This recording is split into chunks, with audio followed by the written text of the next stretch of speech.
Game week 12 is almost over, guys. We got one more game left, and we're going to be talking about my transfer plans, looking ahead to game week 13, reviewing game week 12 as well, just to talk about a couple of assets that have been looking good so we can see who are the best assets going into game week 13. So, without further ado, let's get into it.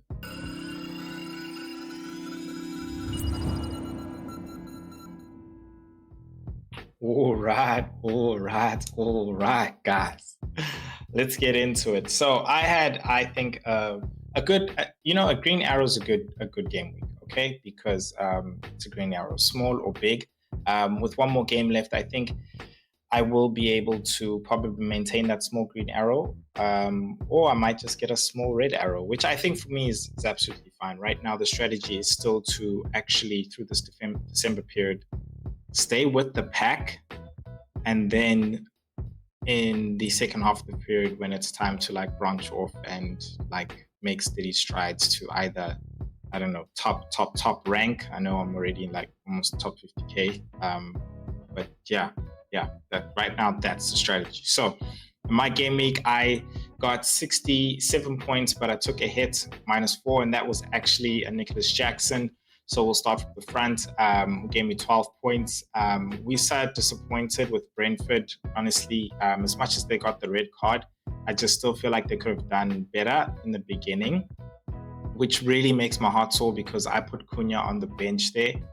I couldn't have predicted it. I didn't know Fulham was going to perform that badly. Cunha has been in form, absolutely, and I've been talking about form over fixture. So clearly I haven't been really paying attention or listening or taking my own advice. So I've learned there. But it hurts, honestly. 20 points on the bench. Dude, it just sucks, honestly. Midfield, I feel like I never would have done it, but Cunha probably could have come in for Rodgers, in all honesty. I don't think I would have actually put him over Wisa because of Wisa's performance in the previous game. But it is what it is. Rodgers disappointing. In fact, Aston Villa just disappointing in total, them really having a bad game week. Crystal Palace, though, raising a couple of eyebrows. I think they've had 2 good performances now recently without Eze, which is, I don't know, quite strange, quite strange. But hey, they're doing the job, So a lot of people moving on to Mbuemo have not been happy with his performances and actually considering of taking him out. I think my take on that is it's Mbuemo, guys, against a Leicester City team who doesn't have a coach now, so yeah, cool. There could be a new manager bounce, but they're at home, and Brentford at home is honestly a good team, as well as the fact that a lot of their good players are very much back now. So they're a full strength team. They most likely won't have a red card. So yeah, I just don't feel like that's somebody that you can take out then. And then moving on to Mo Salah, what is there to say about Mo Salah? Like, if people don't transfer out Haaland this week for Mo Salah, I don't know when your ass is going to take out Haaland, dog. Because let me tell you something, man. You just been sucker punched after sucker punch after sucker punch.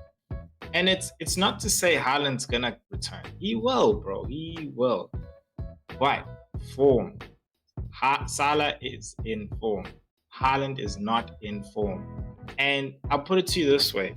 Would you be surprised if Salah scored 2 goals again against City? Would you be surprised if City got beaten by Liverpool? No, you wouldn't. So what you waiting for? Like, Haaland's good fixtures come down the line around game week 18, And it's really just me speaking to those who are in fear. And I was saying, I was watching the game with my brother-in-law, and I was like, bro, let me tell you something. When Salah was like, I think it was like after he had scored like 1 goal, and he was like chasing for that second goal before the penalty. Bro, let me tell you something, man. Haaland owners were behind their couch, man. If I was not a Salah owner and I was just a Haaland owner, I would be behind my couch. And that very fear you have for Haaland, it should be in Salah right now. That fear should be making you go, screw you, Haaland. I'm going for Salah. And I think the best way to also counter it like this, I was speaking to my brother, and he said, he also had like a similar like type of feeling, like Haaland will strike, and stuff like that. And don't disagree, he will. But I just felt like that fear for me, maybe for you guys it's different. It's sort of like gone away, knowing I have Salah, Palmer, and you can have Bruno / Saka like Saka did. And then you can also have like a very good asset up front, like a Isak or Nicholas Jackson in this case, producing. So that even the day Haaland does strike, doesn't mean anything. It doesn't mean anything because your strikers like Cunha, like Jackson, they're still producing as much, So free up that money, guys, and honestly put it into some assets who are actually performing, who are in form. Going on to Bruno, the Man United fixture, I watched it. I think he's got some work to do. They started off like on fire, like, oh, and you know how fans are. My brother's Man United fan, so I'm pretty sure he was excited too. But I just feel like he got a good welcome to the Premier League. Like a Sporting in stature is like the same to Man United when they're playing a small team in their league, right? And I'm sure, he would have never known until you actually get into the position. But I'm sure he was like, come on, dude, I got, Man United, one of the best teams. Fine, the Premier League is hard, but it can't be that hard when you got, adequate players. And that team, to be honest, guys, the players they're good enough, especially when you level them up against the Ipswich, But at the end of the day, the Premier League is just the Premier League. I swear to you, bro, like during the first half, you could see him sitting there, pacing up and down on the touchline, going like, this is what they're talking about. This is why these managers are like struggling in this position, because this league it will kick you up don't want to say it. But that being said, in just terms of play, I'm more of a tactical person, so I want to mention this. Bruno did play a bit up front, and then I think when the substitutions came in, he played in deeper when this was Haaland and Xerxes coming in. Look, it's very early. Bruno's positioning will vary a lot, depending on what the situation is. In terms of chances, he's still getting chances. He's still creating chances, which is something important for, having that type of Bruno asset. Look, he's not the same Bruno that he was, under Ali, but when he first arrived, I can't remember who the management was. But nonetheless, he's got a good fixture. Still the new management bounce, and he's going to be playing at home this time. So, you kind of hoping that there's going to be a better, and it's another easier fixture. So let's see, monitor what happens during the week, and I just say hold on to that asset as well. Cole Palmer, unlucky. I was watching a game, man, too, man. Bro, he was unlucky, man. And Madueke tried to move out the way. He could have got a return. Besides that opportunity, he was still heavily involved in the game. But I must admit, he was deep. He was deep. And I don't know if that's because Joao Felix was on the field, Nonetheless, I wouldn't despair because it's Cole Palmer. I know he can have flashes of brilliance. So I think that's something we don't have to necessarily worry about. And that's my take really on the assets there. Then Collins came in through for me, which is honestly what I expected, not because of his ability or the teams, but more because of Everton. They're just not scoring. They're literally just not scoring. So expected clean sheet there, Man United. Konate, disappointing. Honestly, disappointing. Nothing to say. He's got 4 yellow cards now, so you have to worry. You have to watch out. Gabriel, Arsenal, Raya. It's my boys. It's my boys. That's the team I know. That for me is the team I know.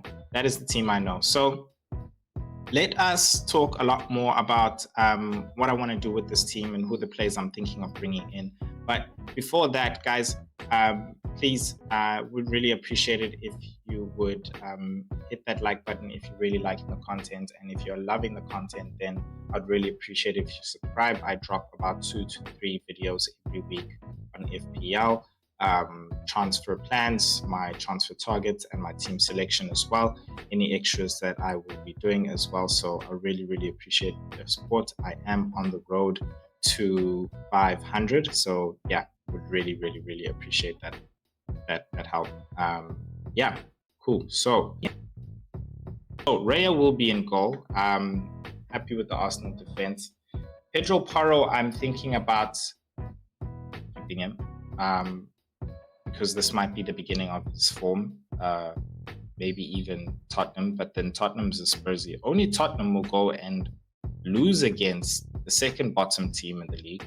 The very next game week, win against the second top team in the league. Only Spurs. But he is somebody I'm thinking of taking out. I am considering options from Brighton. I think their defense is the better defense, considering they are playing Southampton as well. I think they can keep them out despite Southampton's good performance against Liverpool. So, yeah, I don't feel like going for Hall just yet.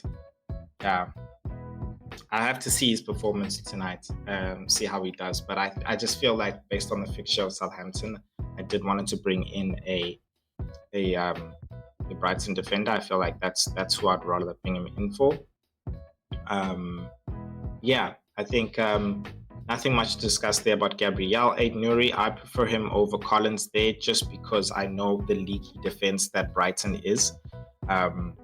Regardless of the fact that they will be at home against Leicester as well, but Leicester can score. That's the thing. I know Leicester can score, whereas I knew Everton are not a goal-scoring team. So I would rather take my chances with Aït-Nouri against Bournemouth.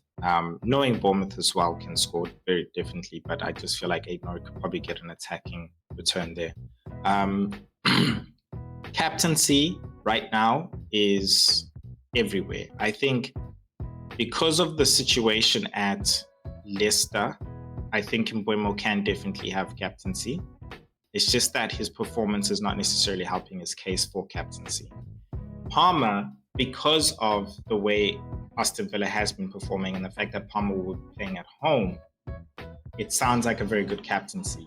But then again, he didn't really light things up in the previous game week, and his positioning as well wasn't, for me, he was deep, guys. He was just too deep. And again, I don't know if that was because of Joao Felix, but he was just a bit too deep for me. Even on the counter-attacks, those balls, like, I wasn't happy with it. So Salah in form, playing an out-of-form team, it just makes sense right now.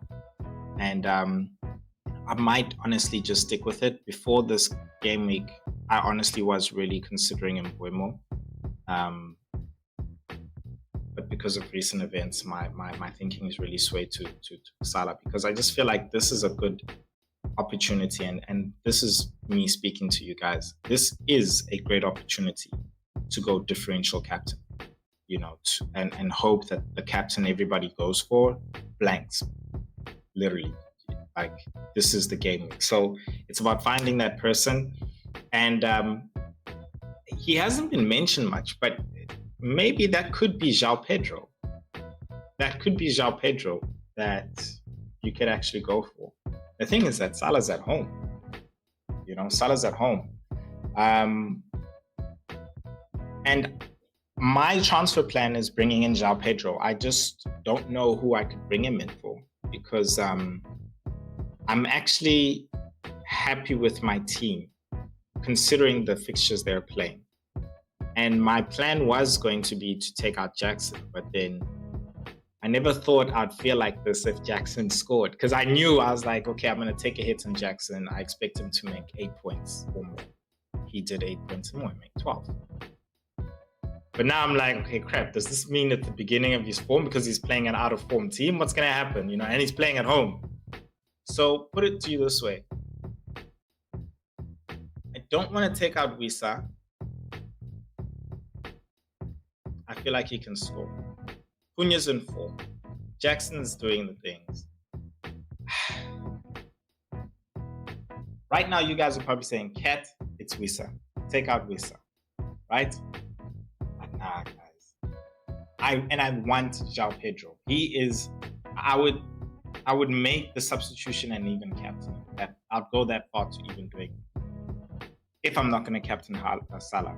So yeah, that's my transfer thoughts. But the other one is, if you're not going to make a transfer in the front, maybe I could make it in the back. You know, like I was saying, maybe just bring in a Van Heck. I don't feel like rolling. But I don't know. You guys let me know in the comment section. Actually, what do you think I should do? You know, what do you think I should do? Another thing I was thinking as well is, nah, it wouldn't work. It wouldn't work. I was gonna bring in Joao Pedro, take out Rodgers, and put in Saka. But then again, I've got 3 great strikers. I'll have a benching heading, quite frankly. So I think I'm all over the place in terms of what I want to do. But that is my thoughts. That is my thinking. The bench will be like that: Rodgers, Konate, Collins. Yeah, that is the bench. That is how I'm going to play it at the moment right now. Yeah, I think I need your guys' help on this one. Please let me know in the comment section, what do you think I should do? If you're liking the video, please hit that like button. And if you want to check the best assets for this term, then check out those videos over there. I did a best defense and best attack as well for you. So yeah, I will see you guys in the next video.